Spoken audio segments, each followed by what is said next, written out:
Oh, yeah. I'm high on believing that you're in love with me. I'm hooked on a feeling. Guardians of the Galaxy stars Chris Pratt, Zoe Saldana, Dave Bautista, Bradley Cooper, Vin Diesel, as well as starring Michael Rooker, Lee Pace, John C. Reilly and Glenn Close.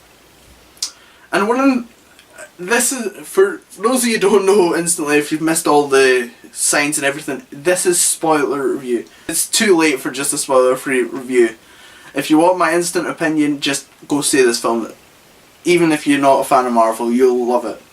So the first thing I noticed about this film is the opening. The opening is amazing. It starts off like, in a way it doesn't seem like Marvel. You don't get the logos or anything before. It just comes up and the film starts going. In 1988, and you see, what's his name, Peter Quill, when he's young, and his mother's dying, probably from cancer or something like that, and she dies basically, and then he runs away and he gets abducted. But but the thing that I found so amazing about this was when they decided to put the logos in, like the Marvel logo then came up as soon as he was abducted. And it's one of these strange things that surprisingly works. I think it's more like the Marvel theme tune that comes up, and that's why it works, because the whole screen just goes white and then the theme tune comes up and then you start seeing the comics rolling and then it goes on to Marvel. And it surprisingly works. I don't know how they thought of it, but still, it really did work. After that, the film then goes on to Star-Lord's mission, in which he collects the Infinity Stone, basically. And everything about that sequence just worked. The way the Guardians sort of get introduced to each other is really interesting, how they're all fighting over this one Infinity Stone. Well, they don't know it's the Infinity Stone yet, but they're all fighting. Well, one does. Gamora knows about it, but the rest of them, they're all sort of just fighting over. They just sort of make through a fight, and it works perfectly for what they are. They're criminals, so we're not going to get one of these sort of heroic hello, my name is Superman, and I would like to meet you. Yeah, Batman versus Superman. Okay, that's a bad example. Go for Avengers, a bad example too, when Iron Man meets Thor.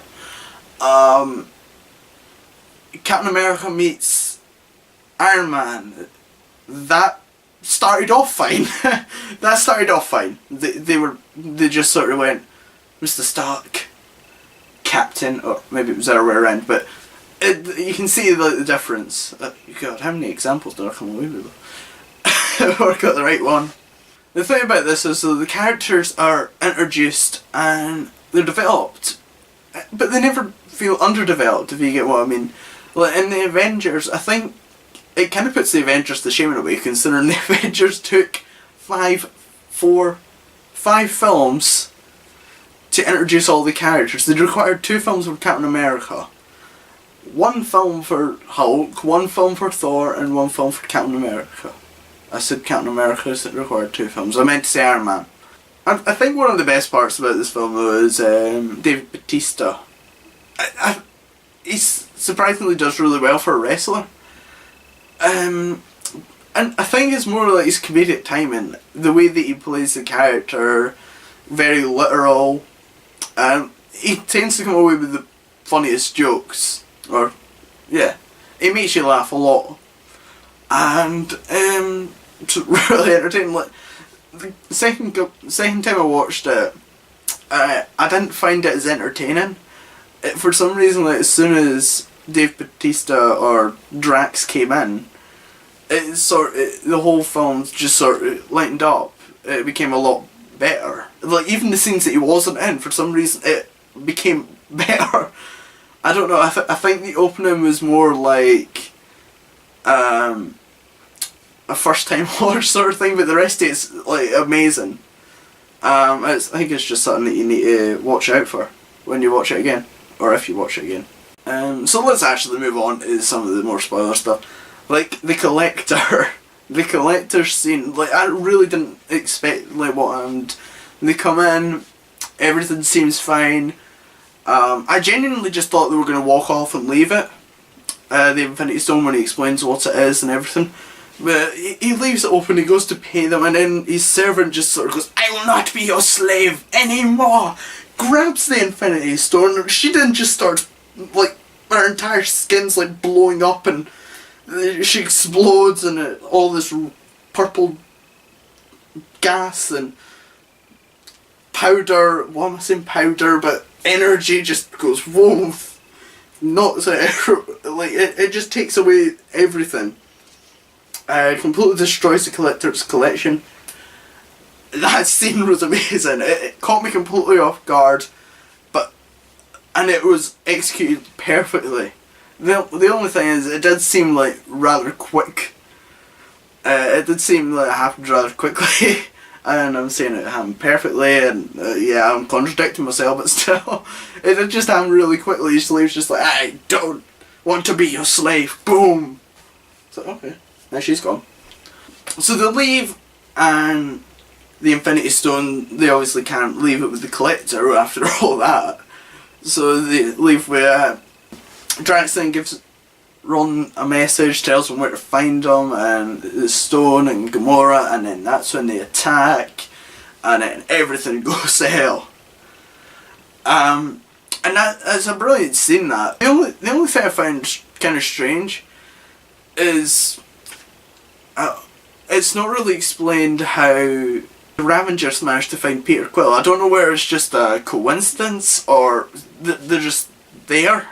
That's the only thing that I don't get. It just seemed too coincidental, and then Gamora gets, her spaceship gets blown up, and then she's left. The Infinity Stone gets taken by Ronan, and then I think that was the only reason why they were there. They were there to save Gamora, basically, and Star-Lord when he goes out and saves them.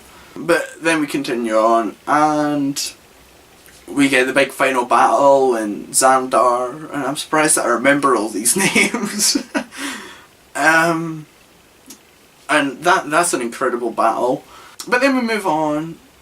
After the battle, they go into the spaceship, the ship crashes, Groot gets blown up, and well, yeah, he pretty much gets destroyed. He sacrifices his life. And I honestly thought Groot was dead. I mean, he was everywhere. And I'm telling you right now, I didn't know anything about a rumoured sequel or a confirmed sequel. I didn't know any of that going in. So, it was... I genuinely just thought Groot's dead. Oh, I like that character. So that happens, and they're all like lying around, well they're hurt, but they're lying around spaceships there. You think Ronan's dead, and then Ronan just bursts out. Rocket just runs to him, he's just like, "You killed Groot!" Ronan, having none of it, just fires Rocket away. He just goes...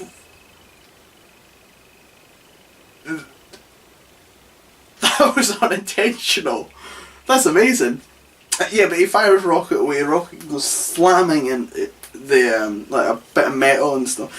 Right next to like a pile of parts, he starts building away something, and then they all notice that. And and Ronan's ready. He's ready to destroy the planet. So Star-Lord just gets up and he starts dancing. It's one of the most unexpected ways to distract someone. And it's like, dance off, and I'm not sure what's going to happen here. I didn't think that Ronan was going to burst into dance, but it was like, I wasn't sure what was going to happen there. And then he goes, "I'm distracting you," and that's when he gets his hammer thing gets destroyed, and the Infinity Stone falls, and then Star-Lord quickly grabs on. Yeah, and I didn't think it was. I wasn't sure actually whether it was going to happen at the same speed. I didn't really count how long it took for the servant to get blown up by the Infinity Stone. So when he grabs it, I was just like, "Oh!" And he's like, I'm like, "How are you going to survive this?" And he's screaming, and then next thing Gamora's like, "Take my hand!" And but Peter, sees his mum, who he didn't actually hold her hand when she asked him to, and then she died. So there was that. So he sees his mother in Gamora, and when she says, "Take my hand," and then the next thing Star-Lord goes, "Mom," and then you see like his mum obviously disappears, and you see Gamora, and he goes to take her. That's fine. It's like interesting, but I don't think he should have said "Mom." It's not that. It's not that. I mean, we knew that was his mum. We didn't need to say that. It's more. It left me wondering in the cinema as soon as that scene had happened. Did he just call Gamora his mum? And I'm wondering if that conversation will ever arise if he did. Because Gamora doesn't know he didn't take his mum's hand when she asked him to. So maybe it was just me, but I did wonder that. They all hold on to each other, and the power of the Infinity Stone balances out. And he's able to use the Infinity Stone, and Ronan's just like, "How is this possible?" That was actually not a bad impression, I think. And then Star-Lord's just like, "Say it yourself. We're the Guardians of the Galaxy, bitch." Boom! Fires everything! Like the Infinity... Not the Infinity Stone, but he fires the energy of the Infinity Stone, and it blows up Ronan. But the thing is, like, before this has even happened, I genuinely thought this was the end of the Guardians of the Galaxy. I thought like Guardians of the Galaxy would just be like a one film spin-off to introduce all the Infinity Stones. Because if you know anything about the Infinity Stone or the Infinity Gauntlet booklet, what am I talking about? The Infinity Gauntlet graphic novel or comic, depending on what you want to call it, it's massive. Like there's 6 parts and they're all pretty big. So there we go, and I'm pretty sure you've even got like the Thanos part, yeah, in which like Thanos actually gets the Infinity Gauntlet and then he attacks. Wait, hang on, I might have just spoiled a part, but this was a spoiler review, and I'm pretty sure you probably would have figured that out. I was genuinely surprised when they managed to hold all the power together. I thought they were just going to sacrifice their lives to save it, and then maybe they would die afterwards. But apart from that, when they sorted that out, and the Ronin's dead, and then we find out the Star-Lord's only half human, and then it ends. We get before it ends, we then move on. To Star-Lord. They officially become the Guardians of the Galaxy. Peter Quill gets his spaceship back. Well, sort of salvaged and stuff. So then we continue on. Groot's growing back, which is rather weird. I started laughing when you saw Rocket with the tree. Wasn't really. It was just like a sort of stick in it. I genuinely just thought that maybe that's like his grave or something. He's just carrying around his grave, which is just a twig. I didn't realise that was Groot growing back. And this goes back to the Collector. You see him, he starts getting licked by the dog, which was in his collection. And then next thing you just hear Howard the Duck speaking, like saying, why do you let it lick you like that? And then just, you see Howard the Duck. And this is like starting up a little bit of a theory. I don't know anything about it. I kind of want to be surprised if they release Howard the Duck or not. But from what I know of Howard the Duck, I wouldn't really say it's that popular a comic, from what I've heard anyway. The film's not very good at all. I'm not sure how they're going to do a Howard the Duck film. What I'm wanting them to do is, if they're going to do it anyway, I'm wanting them to have Howard the Duck and Guardians of the Galaxy 2.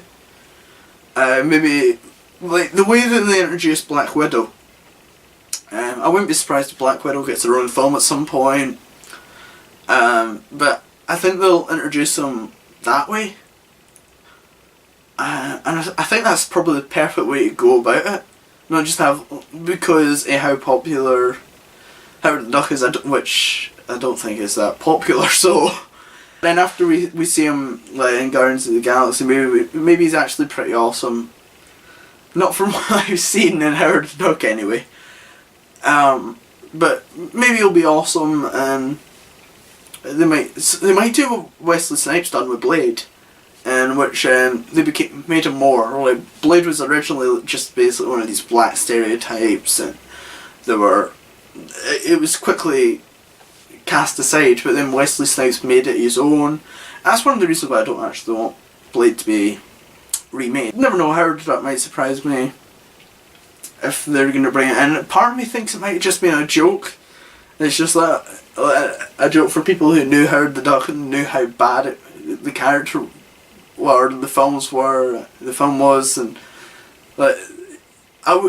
if I'm right, he really isn't Marvel's sort of signature character. He's more like the sort of abomination that you just sort of lock away and forget about.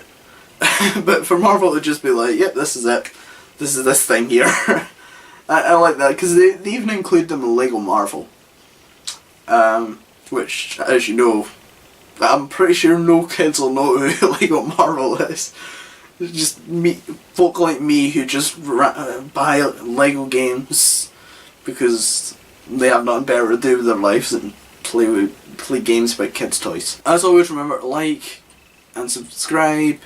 And I feel like asking you a question. How do you think Howard the Duck should be introduced? Do you think they should just go with it with a simple remake? Or do you think they should introduce them gradually like they've done with Black Widow and Nick Fury and stuff like that?